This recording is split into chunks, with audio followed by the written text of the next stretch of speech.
And thank you for holding this, I think, very important hearing today, and we look forward to hearing our distinguished witnesses here shortly. Mr. Chairman, as you know, the U.S. response to the CCP's, Chinese Communist Party's, gray zone aggression has been a focus of mine for a number of years now.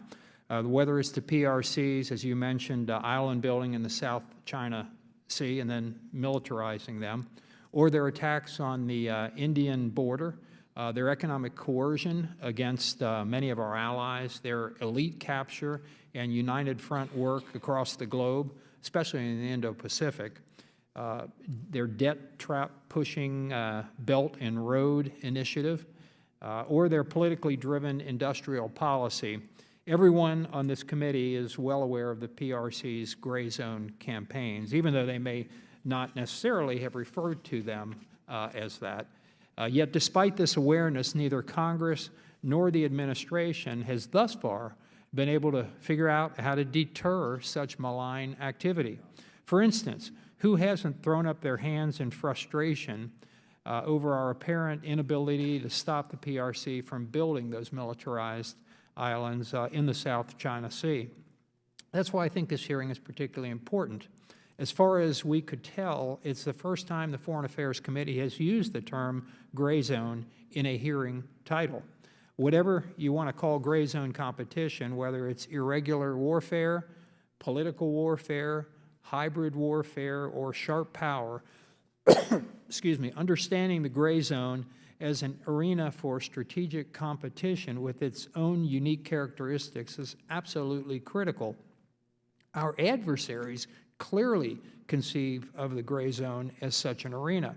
The unchallenged predominance of the U.S. military in the past, of course, and hopefully into the future, has pushed authoritarians from Moscow to Tehran, from Pyongyang to Havana, and of course in Beijing, to challenge us below the threshold of outright conflict in the space between war itself and peace. This challenge has come in the form of so-called gray zone campaigns, which are state-directed operations that bring together various capabilities to achieve a political or security objective without resorting to outright conflict. This is not unlike a military campaign, but instead of troops and tanks, it involves paramilitary forces, space operations, cyber attacks, economic coercion, elite capture, strategic corruption, information warfare, or other similar forms of aggression. Unfortunately, to date, the U.S. government has been slow to develop effective responses that either blunt our adversaries' efforts or deter them from prosecuting their campaigns. I agree with those who have identified the following factors as part of the problem. First, the American view is that we are either at peace or at war, while our adversaries recognize that there is a large space between the two, which they can and have been exploiting over the years. We need a paradigm shift. Second, after the Cold War, we let our ability to conduct and respond to gray zone threats, unfortunately, atrophy. We need to bring back capabilities like those of the U.S. Information Agency.